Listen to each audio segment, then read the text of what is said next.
Eu quero começar esse vídeo com uma pergunta bem simples, mas que vai gerar muita reflexão. Você tem planejado a sua vida? Café?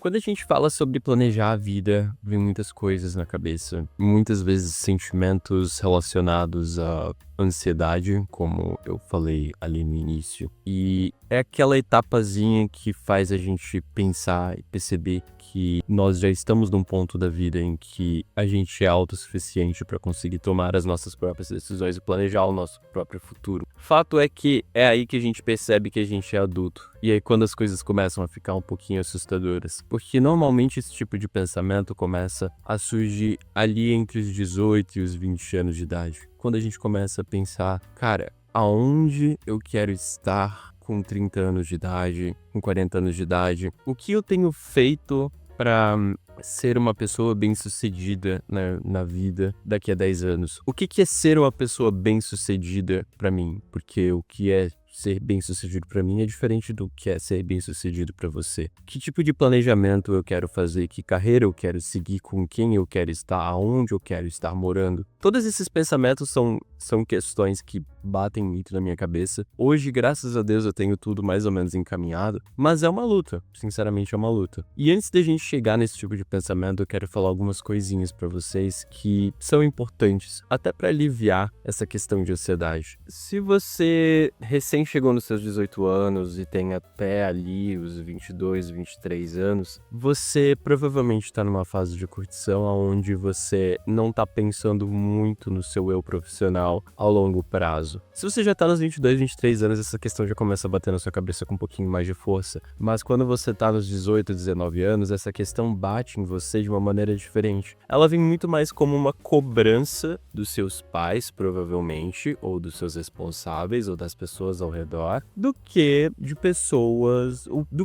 você mesmo, além de outras pessoas. O fato é que isso passa a ser uma cobrança pessoal sua quando você vê outras pessoas realizando metas que você julga como coisas muito boas, enquanto você tá numa posição em que ainda falta muito, vamos colocar assim, né? Só que o fato é que cada um tem o seu ritmo, né? E é muito mais comum você ver pessoas dos 18 aos 22 anos curtindo a vida, indo pra barzinho em época de faculdade, aproveitando bastante a vida antes de construir alguma coisa, do que alguém com 22 a 23 anos tendo seu próprio apartamento, casado, com filhos e com um carro. Eu sei que isso era muito mais comum antigamente, mas hoje em dia já é um pouco mais difícil, mas acontece, ainda acontece. E você ser uma pessoa que curte muito a vida e de repente dar de cara com uma pessoa que já tem tudo isso planejado e está vivendo tudo isso, é meio que um choque. É porque você pensa, caraca, poderia ser eu. Mas será que poderia? Será que a sua vida, as suas decisões, quem você é, o que você fez desde criança te levaria a esse caminho? Porque muito provavelmente não. Não à toa você tá no lugar que você tá. O que significa que você pode levar o seu tempo com calma para você planejar suas coisas. É lógico que planejar é necessário,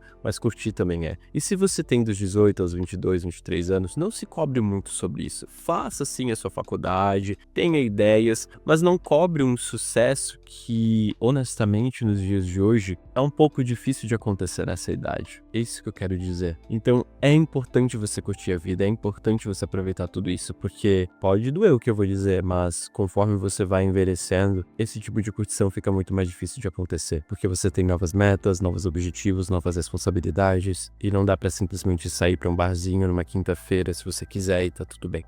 Não é assim que as coisas funcionam. Não tô falando que a vida é uma bosta, mas tô falando que você faz escolhas. Tem gente de 30, 40 anos que faz isso até hoje, mas dependendo do que você quer fazer, do que você quer seguir, isso só não faz sentido, entendeu? Eu sei que eu acabei de falar que é necessário você curtir a vida e você aproveitar, você entender como as coisas funcionam, mas também é necessário você abrir mão de certas coisas. É um pouquinho contraditório, né? Mas você vai entender. Essa segunda etapa do vídeo tá se pautando na ideia de que você já tem um escopo ou uma ideia do que você quer fazer para sua vida, dos objetivos que você quer atingir e coisas assim. E a partir desses objetivos, alguns sacrifícios são necessários. Então você já não tá mais numa época de curtição a todo tempo. E para sustentar esses sacrifícios, você precisa ter em mente o seu objetivo. Eu vou usar o meu objetivo como exemplo. Eu quero estar no Canadá daqui a tantos anos. Eu já falei sobre isso em vários vídeos, mas eu vou usar isso como exemplo porque é a base que eu tenho. Quando eu falo que eu quero morar em outro país, eu preciso ter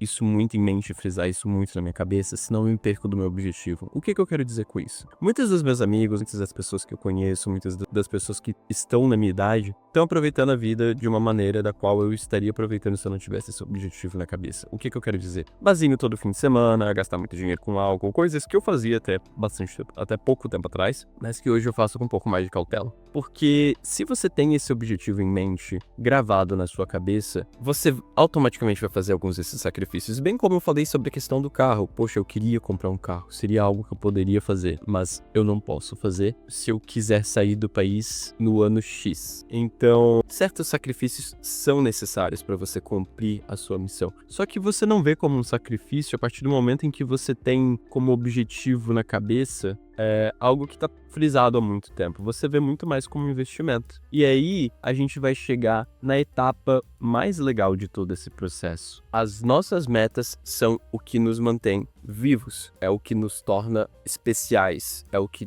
transforma a nossa personalidade e quem a gente é. O que eu quero dizer com isso? Cara, se tu tem um objetivo pessoal, profissional, isso te torna muito mais interessante do que uma pessoa que vive a vida pelo fim de semana. Não estou falando que essa pessoa é uma pessoa ruim ou qualquer coisa do tipo, mas isso automaticamente te torna muito mais interessante e atraente, porque você é uma pessoa com objetivos e planejamentos, pelo menos eu espero que seja. Então, isso tudo te torna vivo, a sua personalidade se molda através disso, porque você é uma pessoa que é um pouco mais rígida quanto a certas tomadas de decisões. Ah, eu não vou no barzinho porque eu preciso parar de beber por algum tempo. Isso te torna um pouco mais rígido nessa questão, as pessoas vão te observar diferente e vão te tratar como uma pessoa muito mais responsável, mais saudável. Isso é só um exemplo, mas isso acontece com outros casos, outras metas que você quer atingir. E essa é a parte legal da coisa toda, porque além disso te deixar mais vivo, fazer você perceber que você tá vivendo e batalhando por algo, você também se torna atraente a outros olhares. E cara, vai por mim, a partir do momento que cai a ficha de que você tá batalhando por um futuro onde só depende de você, mas que você está fazendo o que é necessário para que isso dê certo, as coisas ficam muito mais legais. Você fica muito mais vivo e feliz. E esse é o ponto da coisa toda. Começa a se planejar, nem que seja no mínimo. Eu não tô falando de cobrança de metas absurdas, principalmente se você tem 18, 19 anos, mas começa a pensar um pouquinho nos objetivos. Porque quando você começa a pensar sobre isso e se preparar para isso, você fica mais feliz. Você se sente vivo, você sente que você tá batalhando por algo. E essa é a parte mais importante de tudo. É isto.